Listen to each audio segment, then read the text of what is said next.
Good evening.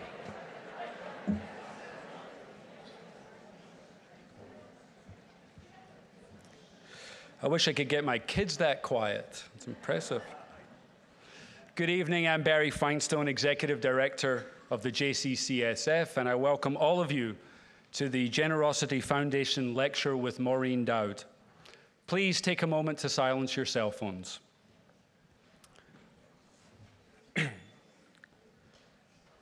I want to begin by thanking the Generosity Foundation for making this evening possible. And I would also like to take a moment to dedicate this evening to the life and loving memory of Tommy Batat. Tommy was passionate about politics and the people who present and interpret it. Tommy and Jennifer first sponsored Jim Lair here at the JCCSF, last year Dan Rather, and now Maureen Dowd. We are deeply grateful for the commitment and generosity to the JCCSF and for bringing events like tonight to our community. Please join me in thanking them.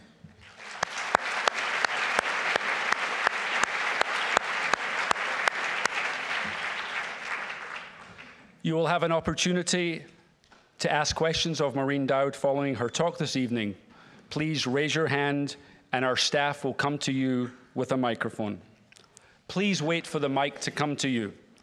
This event will be watched live online, and listeners of our broadcast on Public Radio BINA program at noon on KLW 91.7 on Thursdays. And now for this evening's program. Maureen Dowd, winner of the 1999 Pulitzer Prize for Distinguished Commentary, became a columnist at the New York Times op-ed page in 1995, after having served as a correspondent in the paper's Washington bureau since 1986. She has covered 4 presidential campaigns and served as White House correspondent. She joined the Times as a metropolitan reporter in 1983, and prior to that began her career in 1974 as an editorial assistant for the Washington Star, where she later became a sports columnist and feature writer. When the Star closed in 1981, she went on to Time. According to the New York Magazine, Maureen has always been an equal opportunity provocateur, winning a Pulitzer for evisceration of the Clinton administration, and between poking the first President Bush with a stick and eating his son for breakfast. She labeled Donald Rumsfeld menopausal and said that Al Gore is so feminized that he's practically lactating.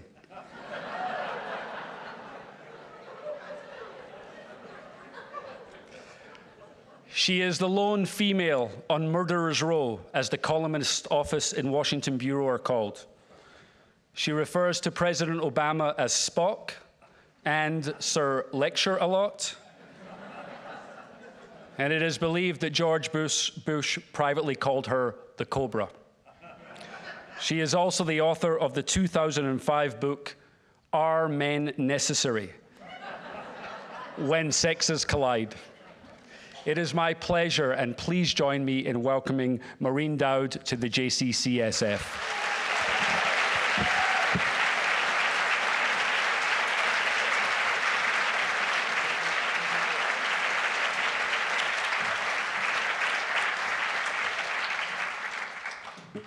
Hi. Can you guys hear me? Okay. I'm very nervous, so be gentle. At Barack Obama's 2008 inauguration, Washington was swept up in a magical mood. For the first time, the city where I was born seemed truly integrated, the races mingling together in infectious joy. We were on the cusp of an era that promised to move beyond racism and extreme partisanship, beyond bullying and bellicosity. It would be a leap into modernity, a time, as our handsome smarty pants new president promised, when government would be cool again and work again, and when blue and red would mingle together in a lovely purple hue. I decided to give a party the night before the inauguration. This would later become known as the worst party in Washington history.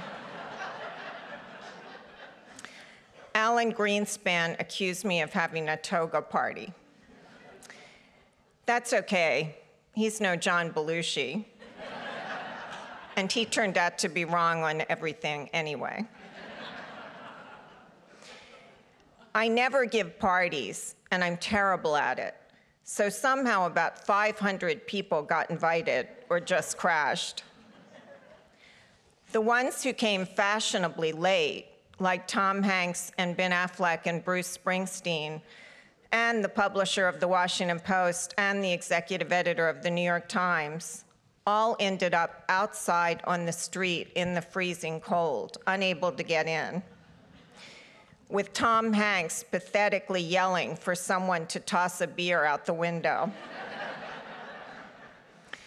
The ones who came unfashionably early, young and thirsty bloggers whom I'd never met, stayed all night guzzling the Grey Goose. But it was such a historic moment that I put aside my disappointment about not getting to meet the boss and Forrest Gump, woke up at 4 a.m. the next day and rounded up my groggy house guests to go down and greet the dawn at my favorite monument in DC, the Lincoln Memorial. We bundled up, took a picnic of croissants and champagne, piled in some taxis, got out in the dark, and started walking up to the moonlit memorial, past the scaffolding where a stage had been built for stars to serenade the president a couple of nights earlier. Suddenly, a slab of a man rose up before me. "The monument is closed," he said. I had never seen the monument closed, and I was confused. "Are you park police?" I asked. "No," he said. "Are you DC police?" "No." "Are you Secret Service?" "No." Finally, he growled at me. "I am Beyoncé security."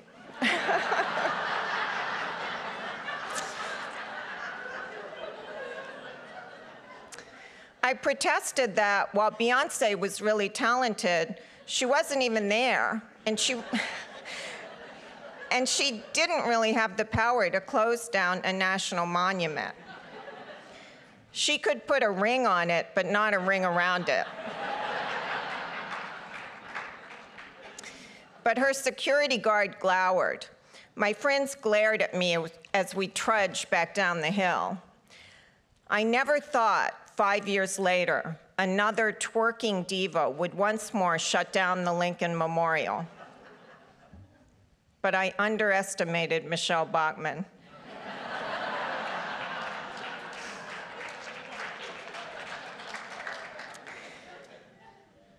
I wish I could be more of a blithe spirit to a foggy San Francisco, a hopeful emissary bringing sunny news from the nation's capital to give you cheer.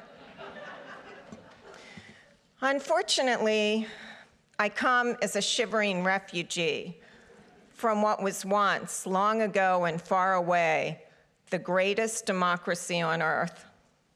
I come tempest-tossed and yearning to breathe free, seeking solace in this beautiful city, on the lam from the apocalyptic terror of Ted Cruz's Thunderdome.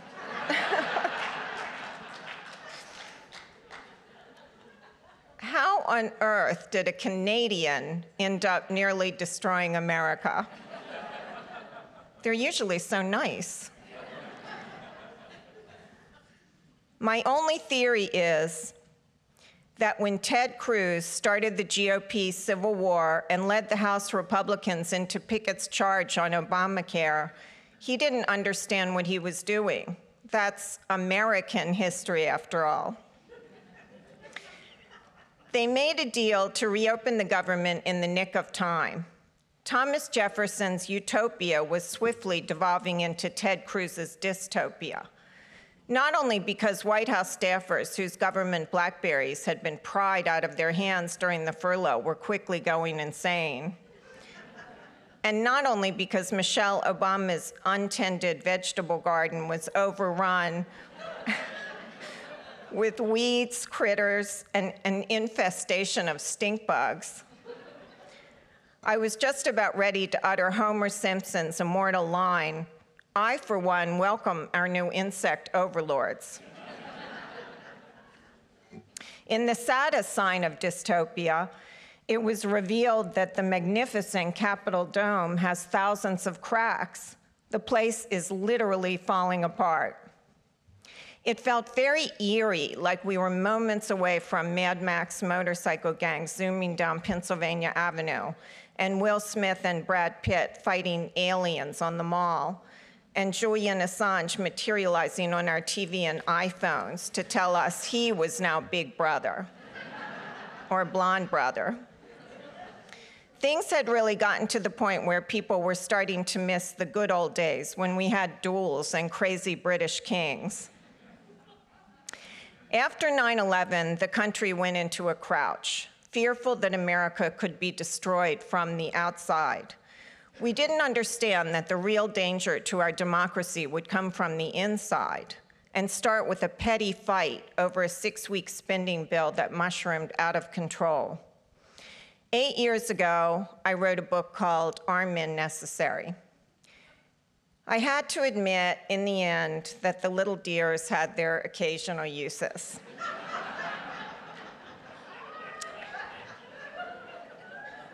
But these days, I'm writing about something that really seems to have no utility whatsoever, even though it's as integral to our lives as the opposite sex. Now I have to ask myself, is Washington necessary? Some of you might say, well, it's a necessary evil. But we must also consider the frightening possibility that it's just evil, filled on this Halloween Eve with mummies, zombies, ghouls, shapeshifters, bloodsuckers, backstabbers, and gravestones for gun control, comity, and civility. It's not even Night of the Living Dead. At least George Romero's zombies had some life in them. Chris Christie said if he had to serve in this Senate right now, he would commit Harry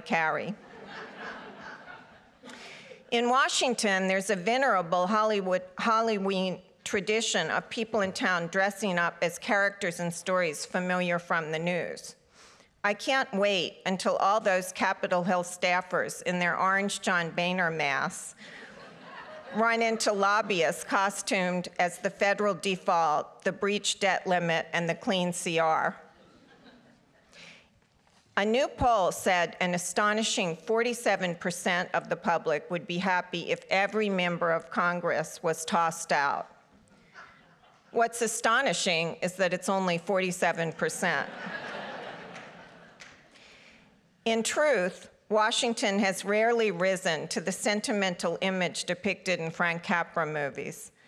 As Jimmy Kimmel pleaded last week, we need to keep the government working so they can continue not to do things on our behalf.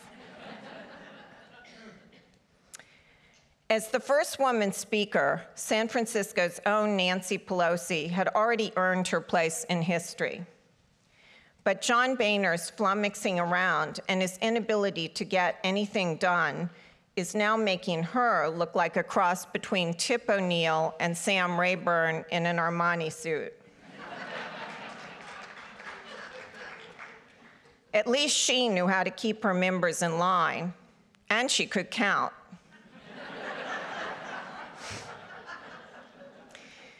When Ted Cruz returned to San Antonio on Sunday to an 8-minute standing ovation, he told the crowd, after 2 months in Washington, it's great to be back in America.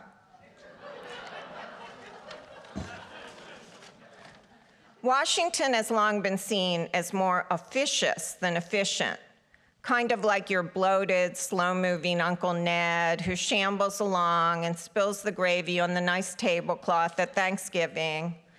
But you always know that when you're threatened, Uncle Ned's going to be the first guy there to help you.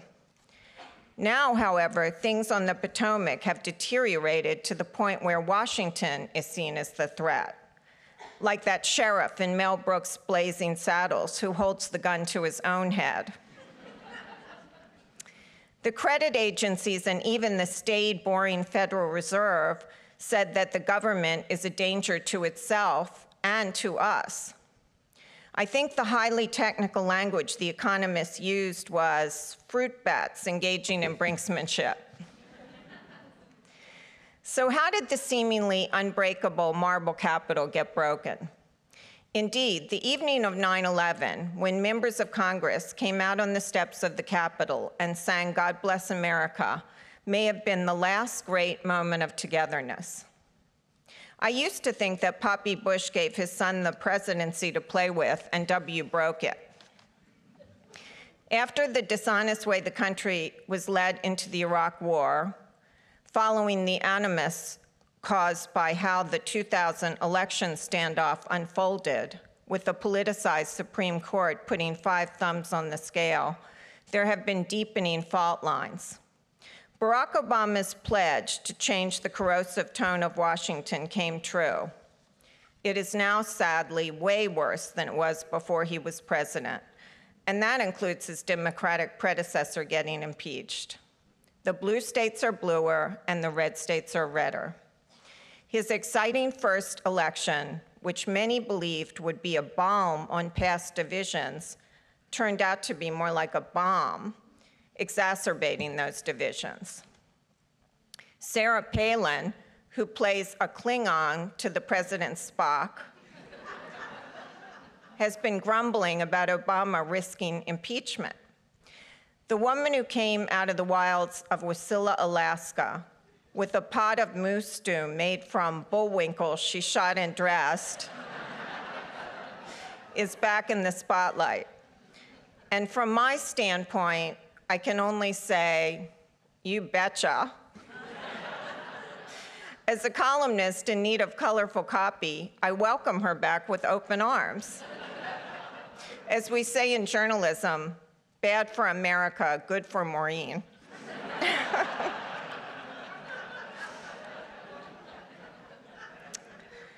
John McCain's Frankenstein now has her own Frankenstein, Ted Cruz, and that unholy pair are infecting politics with a strain of mean-spiritedness. Cruz is now accusing his maker's maker, McCain, of sabotaging the Tea Partiers. Severely mixing his metaphors, he said the Republican senators should have been the cavalry racing in with cannon, not the Air Force bombing their own troops. And Orrin Hatch is accusing the Heritage Foundation, a Republican think tank, of sabotaging the party. When Palin and Cruz had a rally in Washington recently that ended up at the White House, somebody showed up with a Confederate flag, and conservative activist Larry Klayman said Obama should, quote, put the Koran down, unquote. Freedom Watch, the Tea Party group where Klayman works, tried to soften the snark, putting out a press release saying that Klayman had meant that the president metaphorically bows down to Allah. You can't make it up. I've seen a lot of cynical things in Washington, but this may have been the worst.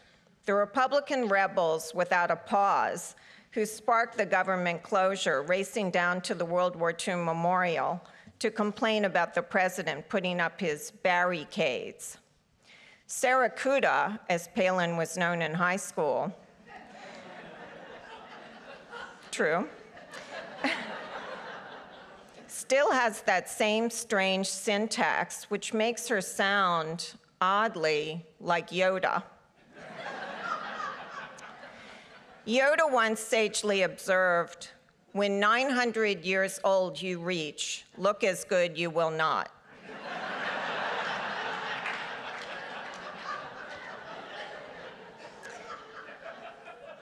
Palin felt that, as she might put it in her inimitable way, dead will Granny be if implemented Obamacare is.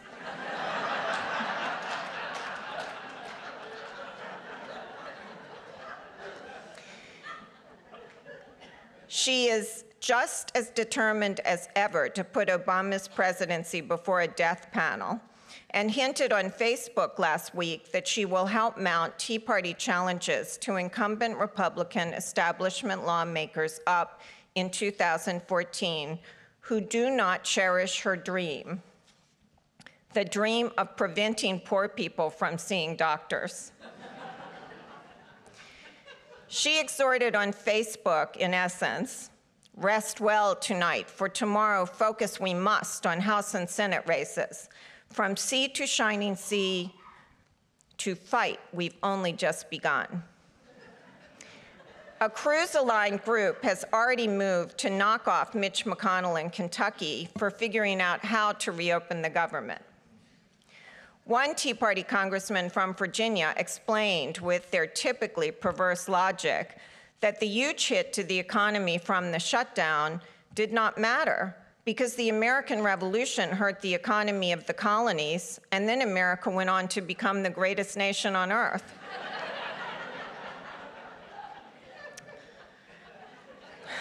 Yeah. Republican Tom Coburn put it more succinctly on Meet the Press Sunday.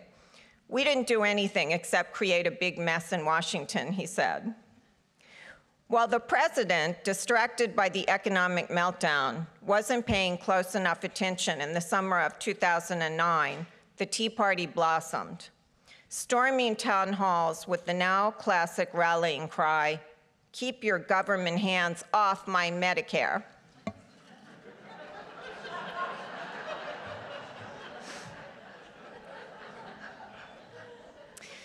The deep-seated visceral reaction to President Obama and the health care plan he and Democrats pushed through generated a backlash that put House Republicans in power in 2011, and they've been fighting the White House tooth and nail ever since. We've gotten into this weird cycle where the president was elected with young people and minorities turning out in droves to support him. Then you've got a midterm election where the turnout is lower and a bunch of conservatives get elected to the House and Senate after the Tea Party launches some primaries and attacks on the old line Republicans who were there. Then 2012 rolls around, Obama wins again, House Democrats get 1 million more votes nationwide than Republicans, but Republicans in these specially drawn conservative districts hold on to power. It's a recipe for paralysis. California, which used to be the symbol for paralysis and government dysfunction, fixed it partly by forsaking gerrymandering and having a nonpartisan commission draw the lines of districts. And now the congressional delegation is becoming a truer reflection of the state. But while the California legislature is becoming a breath of fresh air, Cruz and the Cruzettes were holding their breath until the country turned blue, emotionally and politically. Cruz told Fox News after the shutdown that he sees it as a good model going forward to defeat Obamacare and empower Americans. Yes, Americans must feel quite empowered when the economy loses $24 billion because of foolhardy children on a fool's errand, as a fed-up John McCain called it. Literally and understandably, the only part of the economy that did well during the shutdown was an increase in liquor sold in restaurants. And that was mostly thanks to John Boehner. That poor guy needed all the California Merlot he could gulp at night, since he had to spend his days herding cats, as one of his pals in Congress put it. Senator Cruz was elected to Congress in Texas the same year the president got elected, in classic Tea Party fashion. Against all odds, he took on the establishment Republican in a primary in Texas, the man the whole old line party was backing, David Dewhurst, and trounced him with the help of fairy godmother Sarah Palin. As Palin might put it, a missile Cruz will like Washington hit, and coming they will never see it.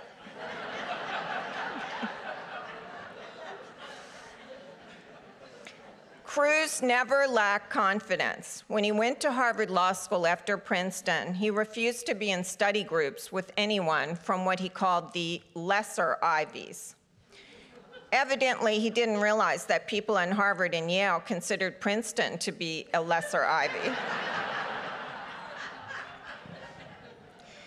Joining libertarian ophthalmologist Rand Paul, Cruz managed in a very short time to turn Washington completely on its head. The Republican Party is now bizarro world. Everything reels backwards. The party that always worked hand in pocket with lobbyists now hates K Street. The party that always did the bidding of big business and Wall Street didn't seem to give a fig if we had a federal default that would cause the markets to collapse. The party that used to be for fiscal responsibility didn't mind shutting down the government and costing us millions a day, and even wanted to pay federal employees that weren't working. The party that used to be against government programs suddenly found that they couldn't live without food inspectors, the World War II monument, and clean towels in the congressional gym. The party that used to be all about defense allowed a shutdown that blocked death benefits for the families of American troops killed in Afghanistan. Hawks morphed into hippie peaceniks. The chest-thumping party that pushed to go to Iraq and Afghanistan now refused to let President Obama attack Syria over its use of chemical weapons, acting like he was a reckless warmonger. The party of flag-waving patriotism didn't blink an eye at the idea that the world would see us as a deadbeat, the kind of country we typically make fun of when they have economic meltdowns over there somewhere. The Democrats are in bizarro world too. They have been working in unanimity, showing a steel spine, following their leaders. Very strange. Most people saw the hostage action on Obamacare as upsetting every law of political physics. Republican Senator Lamar Alexander said it would be as though Democrats controlled the House and Republicans controlled the Senate and the White House, and then Democrats demanded that you eliminate all anti-labor laws or they would shut down the government. The budget had never been used for this level of legislative extortion before. As Stephen Colbert explained the GOP strategy, the rules are, I go first and I refuse to take my turn, and you can't take yours until I'm done. I know you're upset, but we're both at fault here, so let's negotiate. I agree to take my turn if you agree that I win.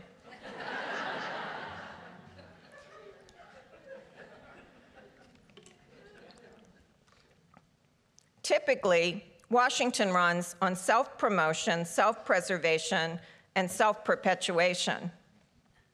But in this case, Tea Party kamikaze pilots were flying the plane, intent on self-destruction and self-annihilation. Even if the cost was repelling Americans, smearing their brand, and garnering the worst poll numbers in the history of polls, numbers so abysmal that they were dropping faster than a pig out of a helicopter, as Dan Barry likes to say. They jeopardized their effort to take over the Senate and shook up their allies. Peter King denounced the Tea Partiers as yahoos. Tim Pawlenty said they badly overplayed their hand. Mitch McConnell said that the Tea Party plan was not a smart play. The Koch brothers put out a letter saying that they had never advocated shutting down the government over Obamacare. Jeb Bush, whose brothers smashed the family station wagon into the globe, called for the Tea Partiers to show some self-restraint. The one-party elder who gave a shout-out to the shutdown was Dick Cheney. You know you're in trouble when Cheney considers you a positive force for good.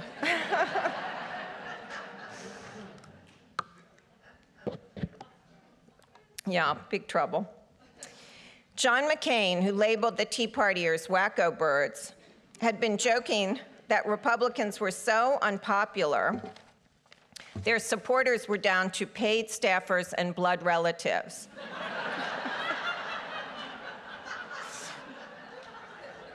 Until he got a call last week from his 101-year-old mother saying to include her out. And the shutdown probably ensured a Democratic governor in Virginia. The Clinton money guy, Terry McAuliffe, known as the Macker, who was so slippery that the Richmond Times-Dispatch refused to endorse either candidate. So, why on earth would a party light itself on fire? There are a lot of reasons. A lot of the Republican House members represent very conservative districts and are against the old school get along, go along Republicans. There's a part of conservatism that makes you want to think of yourself as the underdog, that you don't mind losing. It shows that you were right and everybody else was wrong. There's the Republican echo chamber, that they listen to Fox News and talk to themselves and read Sarah Palin on Twitter and hear from their conservative constituents and think they're doing the right thing, even though the National Party is in tatters. Lee Atwater and Bush Sr. wanted to create a big tent for Republicans, and W and Jeb courted Latinos and women. But now their party is missing the demographic wave. They're anti-gay marriage, anti-immigration, regressive on women. As Tina Fey said, if I have to listen to one more gray-faced man with a $2 haircut explain to me what rape is, I'm going to lose my mind.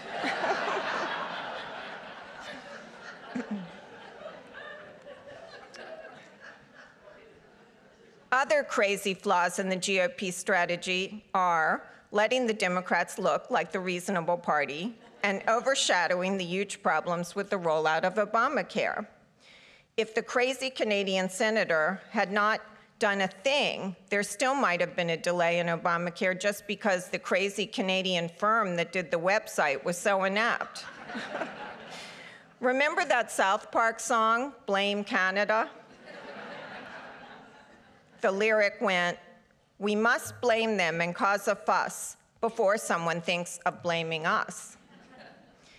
Why didn't the Obama administration just bring in a bunch of 13-year-olds and a case of Red Bull?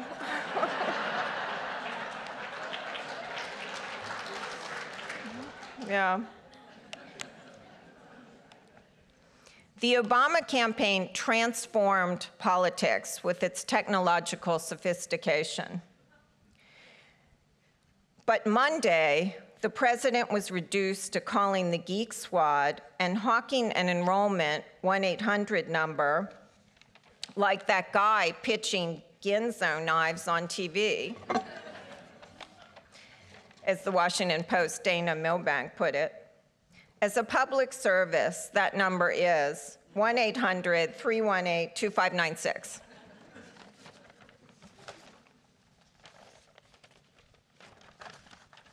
Sorry.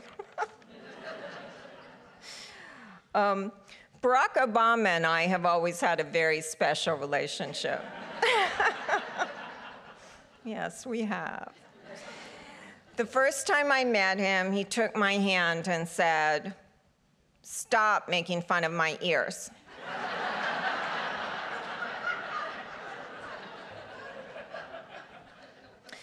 And the strong feelings he had for me only grew from there. Once, when Obama traveled to Europe during the 2008 campaign, I got an interview with him on his plane, Force One. At the end of the interview, he asked if he could talk to me alone for a minute. His press secretaries vanished. I figured now I was really going to get some inside dope, the sort of juicy stuff Scotty Reston or Bob Woodward scored. I was sitting on the edge of my seat. Obama looked at me somberly, his brown eyes locking into my brown eyes. "You are really irritating," he said.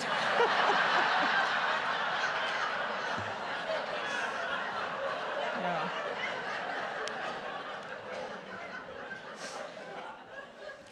While I looked at him stricken, he repeated it.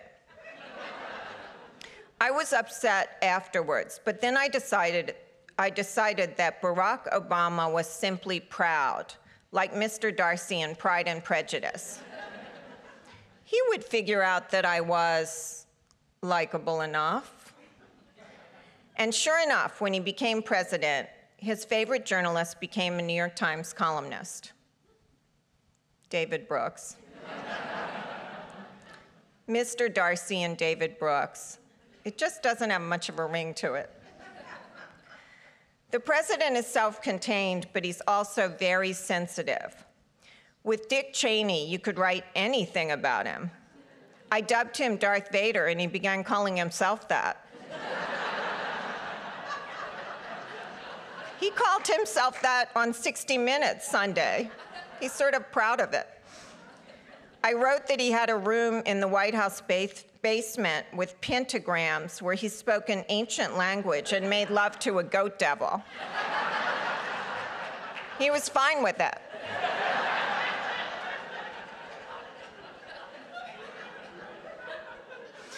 But President Obama gets annoyed. Once, a few years ago, I was giving a speech in New York talking about why I had nicknamed the president Spock, when I looked out in the audience and saw Leonard Nimoy gazing at me.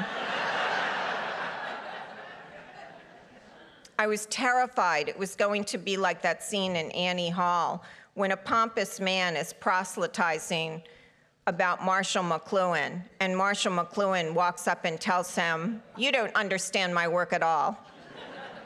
I was afraid Spock would spook me. He didn't do it, but it happened with George Lucas, who actually made it inside to my inaugural party. I was so thrilled to meet the Star Wars director until he began chiding me. "Dick Cheney is not Darth Vader," he said. My heart sank. But then Lucas went on. "W is Darth Vader. Dick Cheney is the Emperor."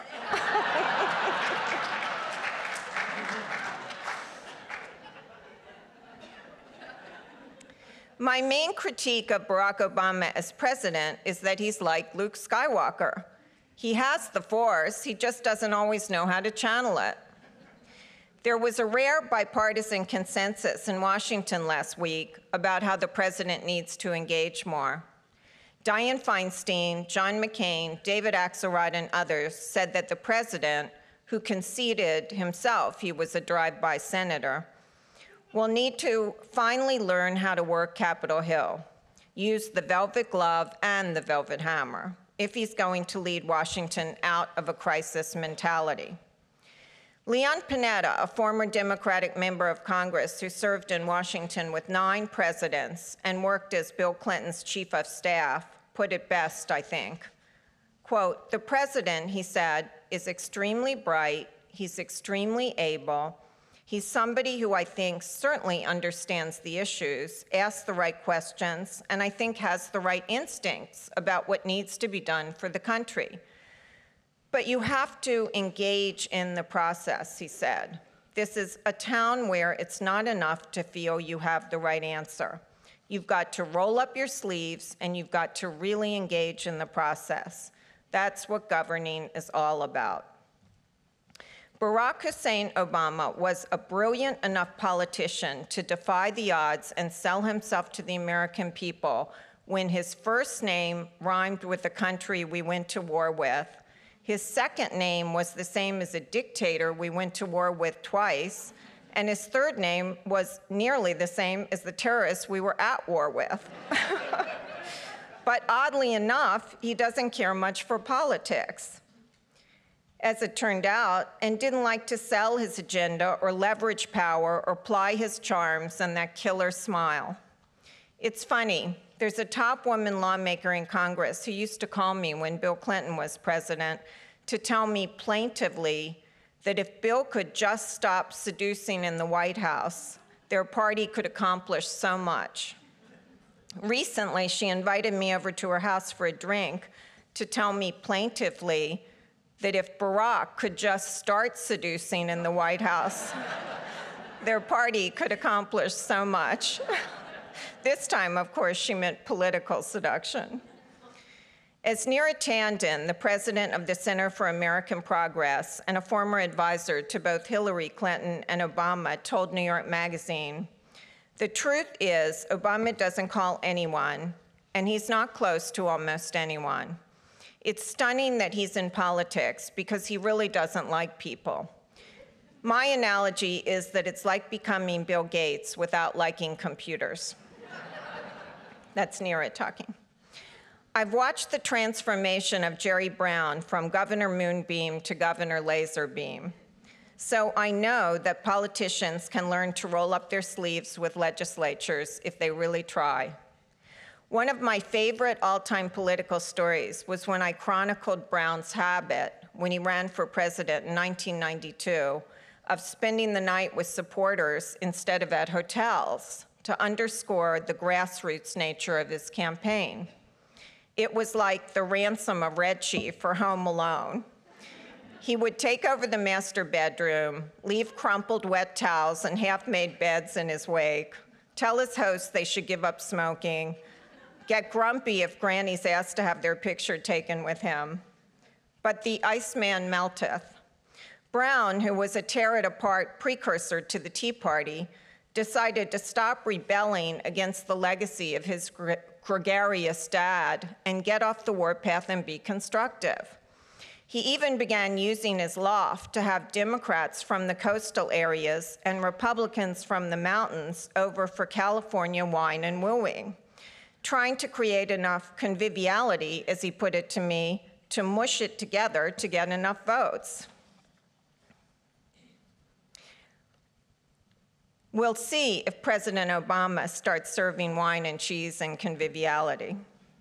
Speaking of habits and Governor Brown, in a speech in Washington today, he struggled with the name of the conservative brothers behind the Tea Party movement, first calling them the Koch brothers before correcting himself.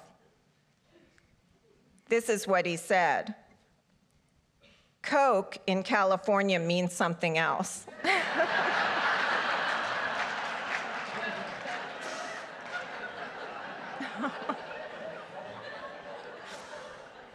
Gotta love that guy.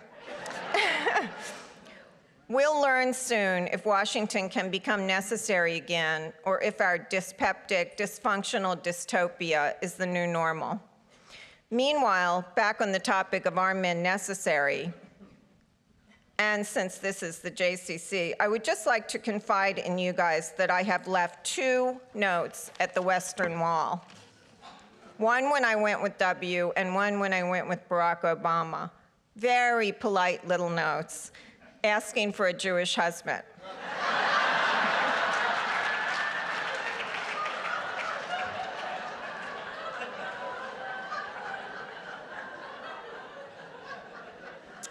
But Bupkis has happened, and that's Meshuggah. If nothing happens soon, I might have to write a sequel called Are Walls Necessary? Thank you, guys. You're an amazing audience.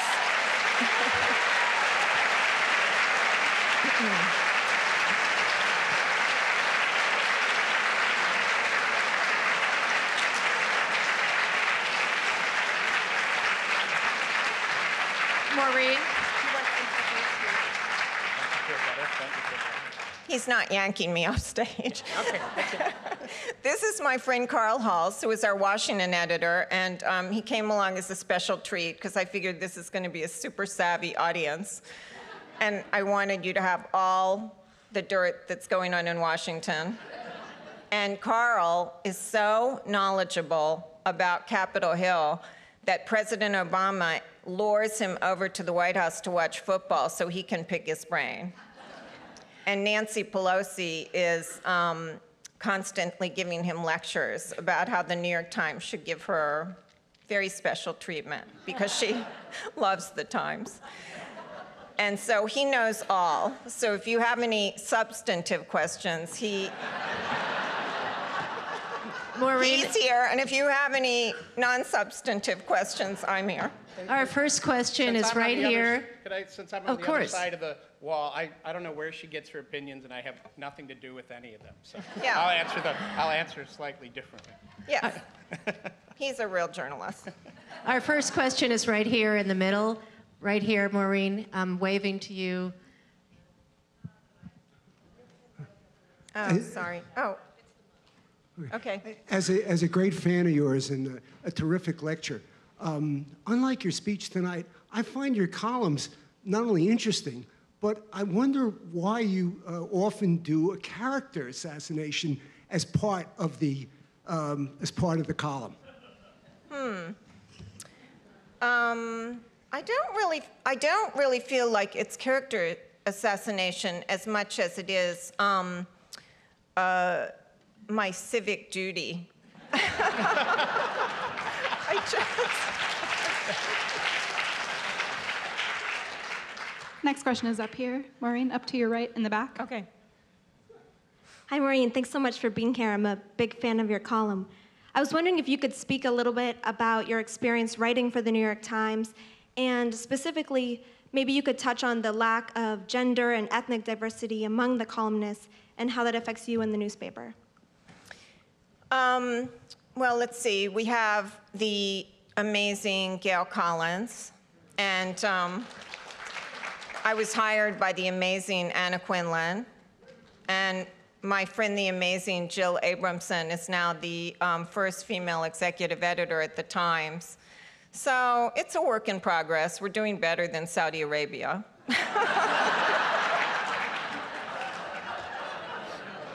The next question is up here to your left. Hi, Maureen. Thank you for being here. I love your column.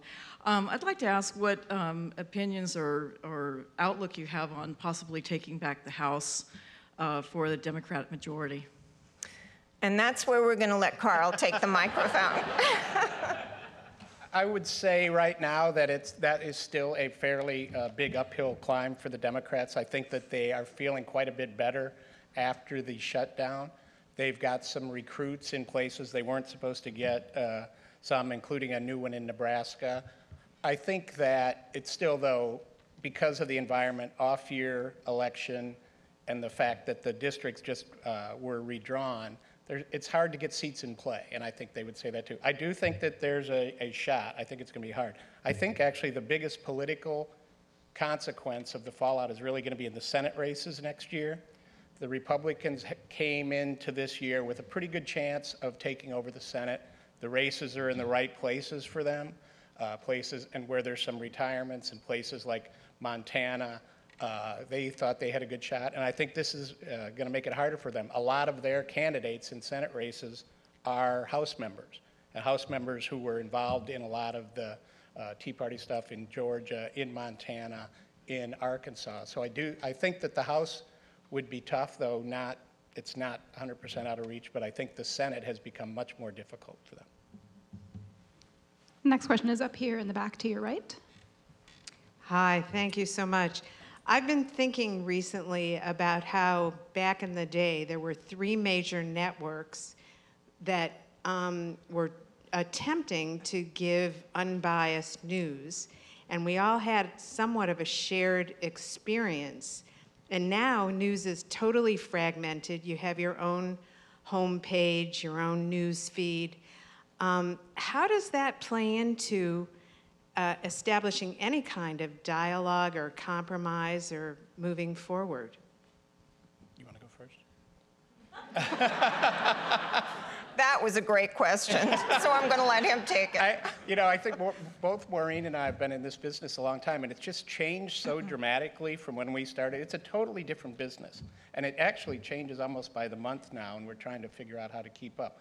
I think that what you're talking about has had a big impact on the political discourse in this country, where everyone does have sort of their own network and where they go and their own Twitter feeds that they follow. And I think it's been part of the problem with reaching compromise and trying to get along in Congress and in Washington, because, and we're part of this too, obviously, you're rewarded for being outlandish in some ways. That's the way to break through the media clutter.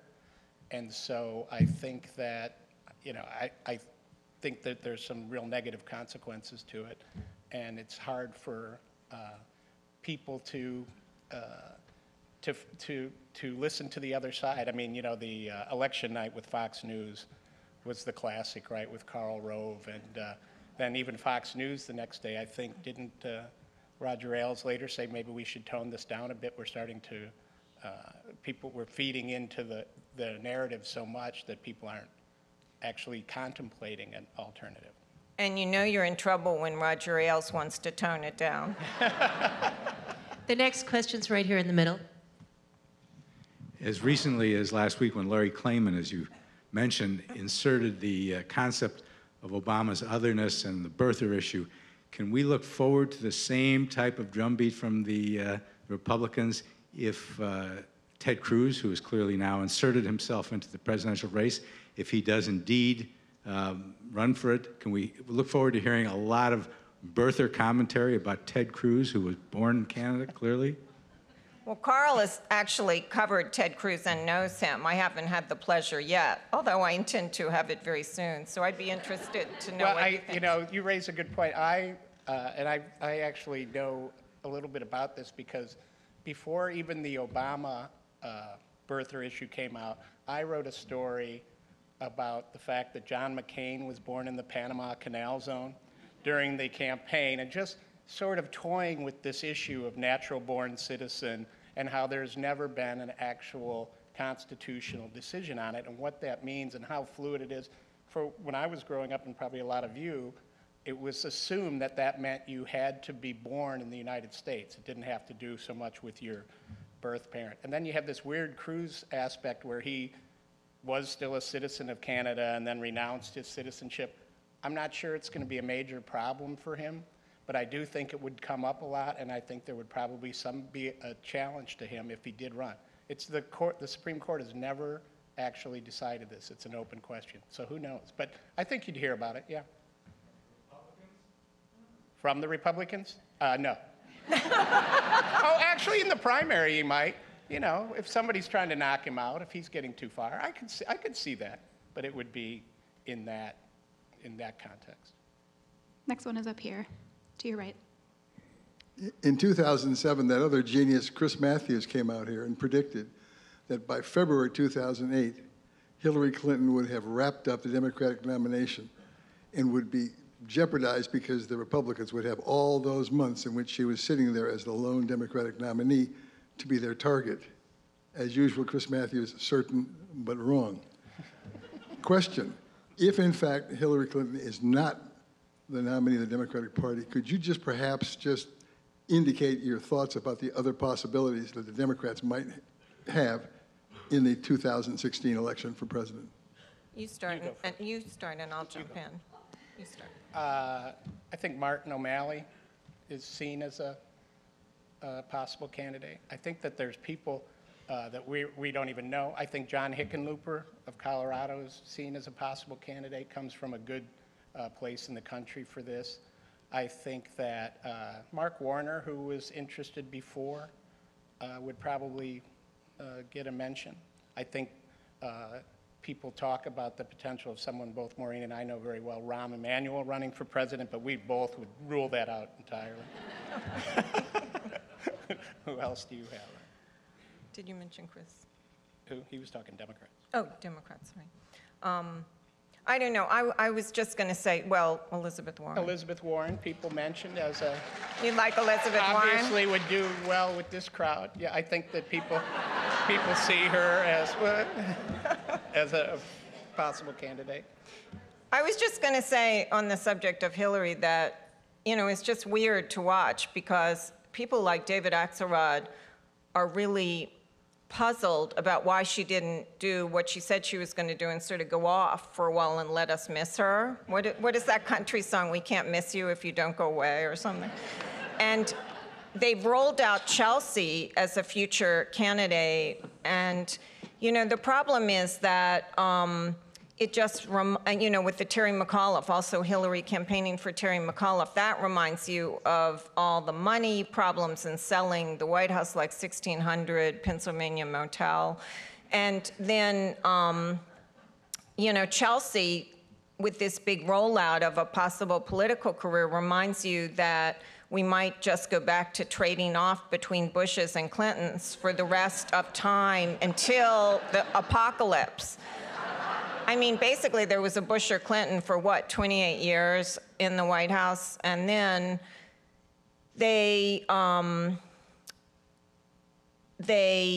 would keep going with George P. Bush and Jenna Bush and Chelsea for a couple terms. And so I'm not sure it helps Hillary to have this big rollout of Chelsea right now, because it just reminds you, you know, although we do love to hear about the British royal family and the baby and everything, do we really just want two royal families in the country? I don't know. But we take no responsibility for Chris Matthews' predictions. So.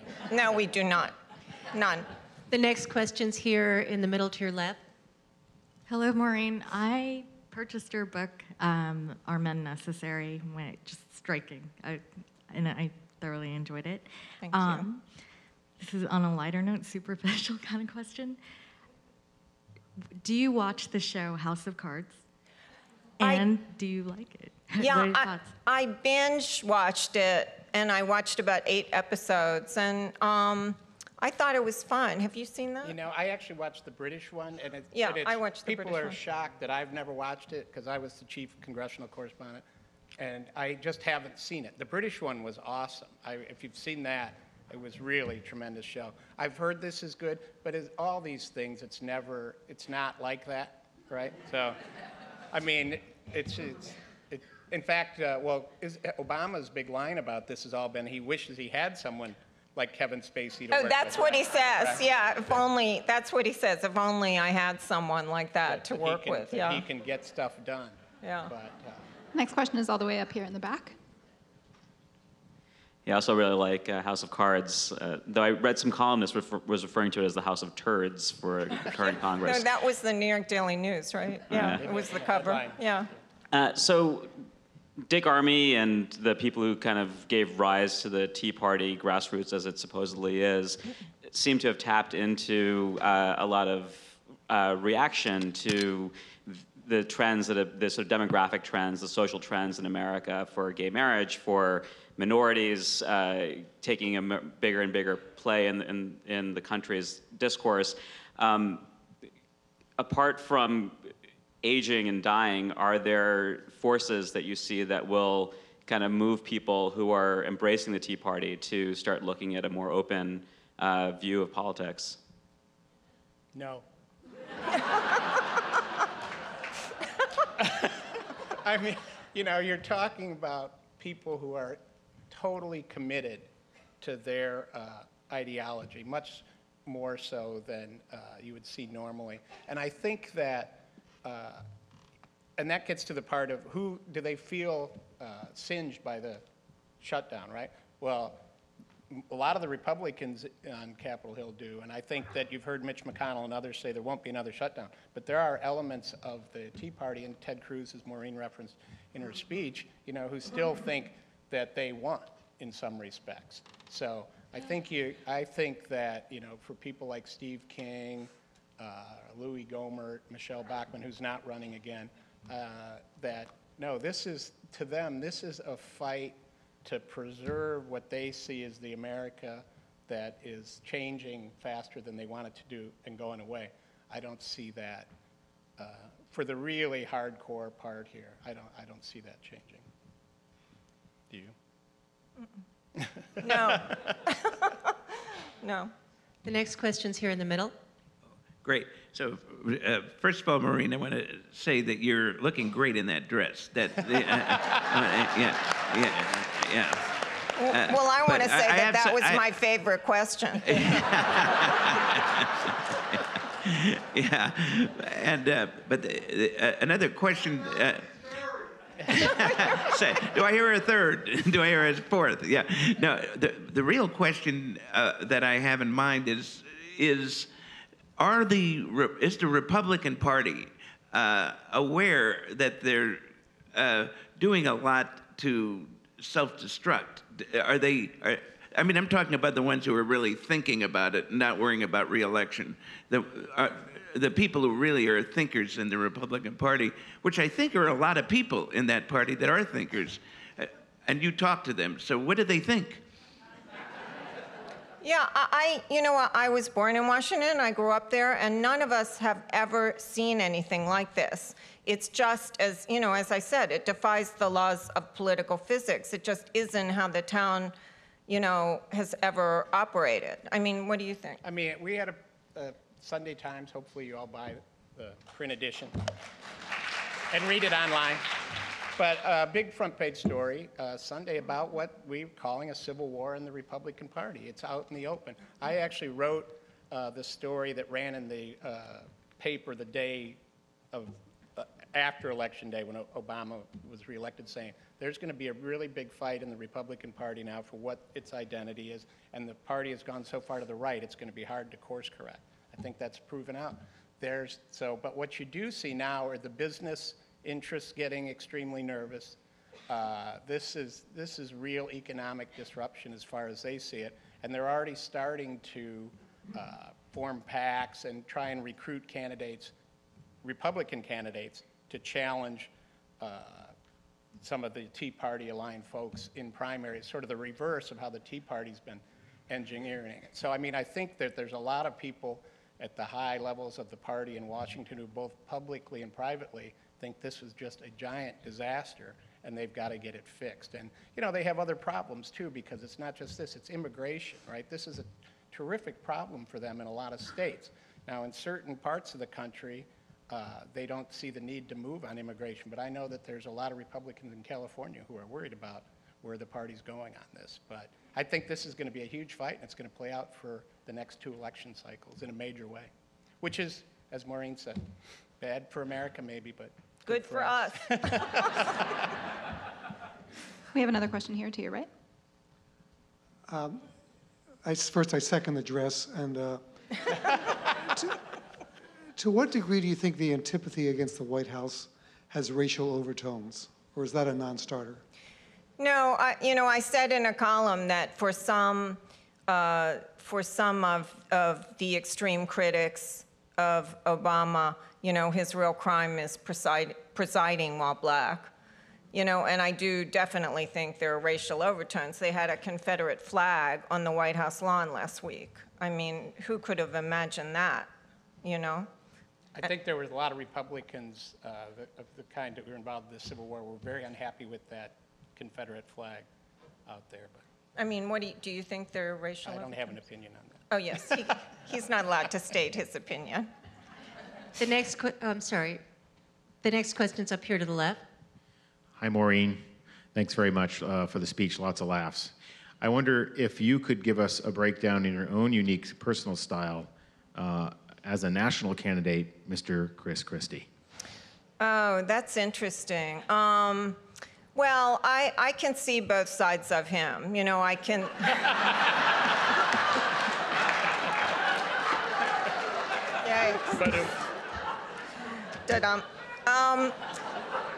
No, I can see the appealing part of Christie, and when he worked with President Obama on Sandy, that is what the country is craving. They're craving people who work together, and he's funny and kind of, I don't know how real he is. You can tell with politicians, but he seems, like a real guy. But on the other hand, he got in some scrap, or he was on a sports radio show talking, he's friends with the Jets coach who gave him the advice about his, weight loss surgery. And there had been a New York Daily News Jets reporter who was critical of the coach, and Christie just took off on him in a really unpleasant way, talking about why should they listen to him? He was underpaid, and he was an idiot, and he can so easily kind of go over the line from sort of colorful, engaging guy to sort of real jerk.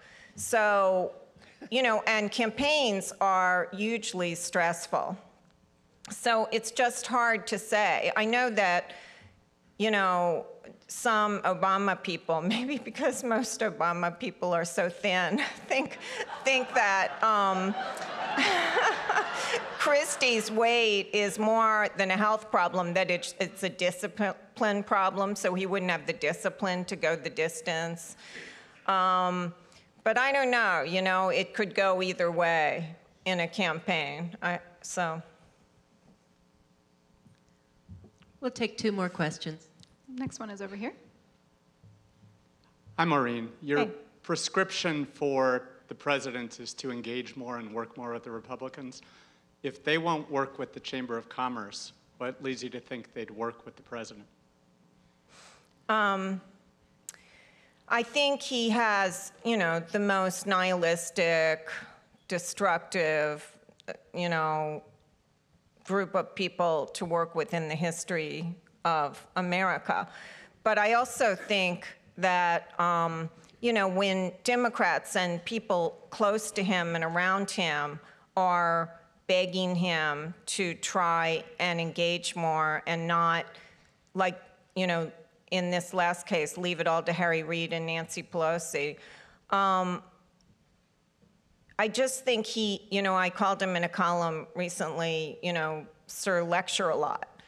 I mean, they just feel that he comes down from the mountain and lectures them, and he can be an enormously charming guy when he wants to, and I just never understand why he doesn't try and use more of his skill set.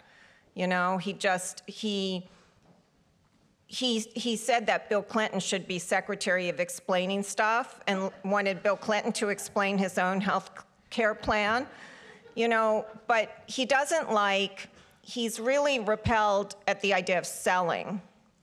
He doesn't want to sell stuff. He doesn't want to explain stuff. So many people didn't even understand what healthcare was the day it went into action because it wasn't explained, and yet this is one of the most, brilliant guys with words that we've ever seen in politics.